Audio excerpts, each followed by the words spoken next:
Sergeant McGovern, story number 3. McGovern's Shootout at the Kimchi Corral. One bright Korean morning in July of 1967, we were on a field training exercise in the Bunker Hill area of Korea, located just south of the DMZ area. As a forward observer with a weapons platoon, I was assigned to the 1st platoon under the direction of, you guessed it, Sergeant Luke McGovern. We dressed in full combat gear, and I had my trusty blonde stock M14 with an automatic selector switch. We had 4 20-round magazines. Each and every magazine was loaded with blank rounds. I hated blanks because the blanks caused my M14 to fire only in a bolt-action mode. It turned my sometimes fully automatic Old Betsy into a Lee Harvey Oswald bolt-action dinosaur.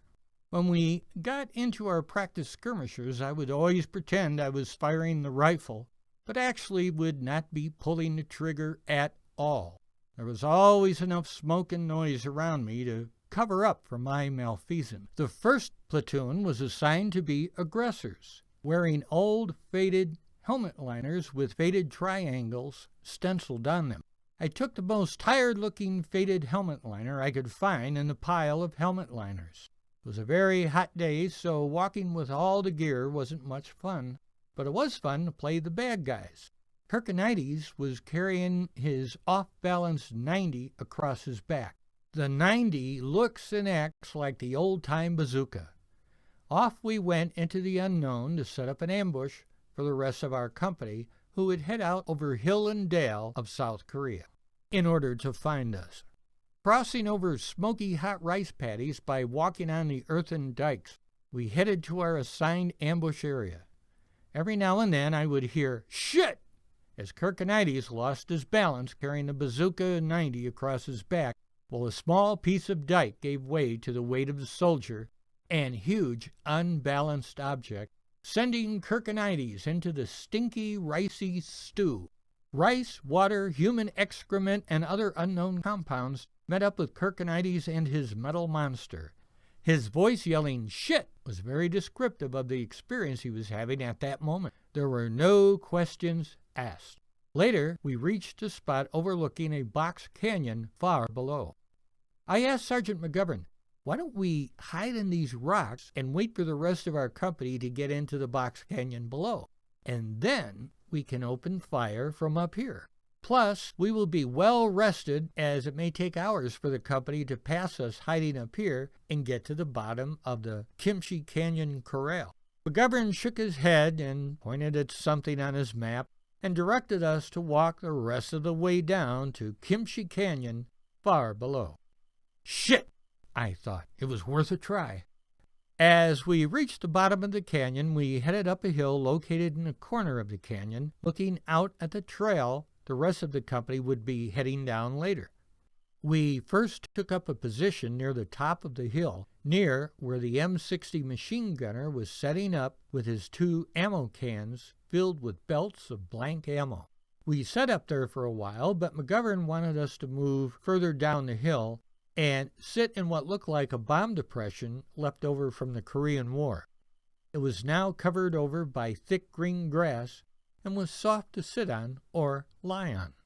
Sitting on the hill, reaching up toward a ridgeline high above us, we could see anything moving from inside our Kimchi Corral. Then it happened.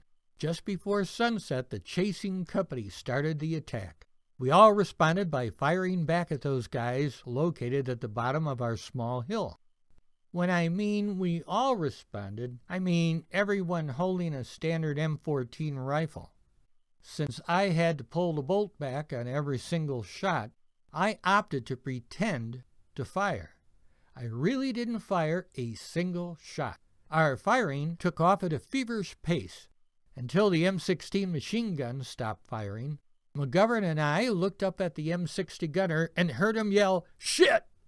2 Korean women who were sitting on both sides of our machine gunner were running down the hill, each carrying a can of blank brass M60 ammo. Even though the old women were wearing traditional Korean dress, they seemed to swoop down the hill and off into the darkness. I could view an ammo belt flapping in the breeze as they vanished into the abyss.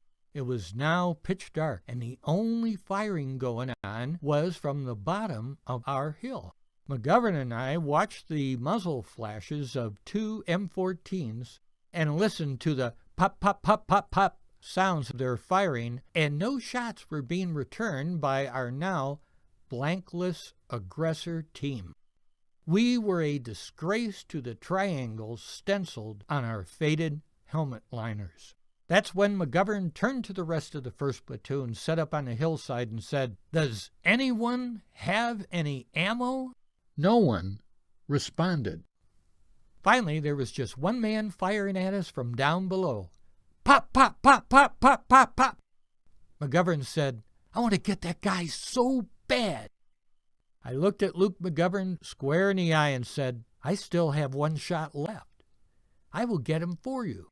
I climbed out of our grassy bomb depression, pulled back the bolt of my trusty Lee Harvey, and pointed my weapon downhill toward the muzzle flashes and sounds of the hard-working, solitary rifleman below. Dramatically, as a round popped into the chamber, I said once again, "I'll get him for you." I squeezed the trigger, and the blank round went off loudly. Some men say they saw a divine light coming from my flash suppressor. Some men say it sounded like the shot heard round the world. All I know is, after a hush from our team, no more shots were fired from the soldier below. Everyone on our team stood up and cheered, "Hooray! Hooray!" This was just like one of those war movies. McGovern slapped me on the back. "Shit, I feel like a hero."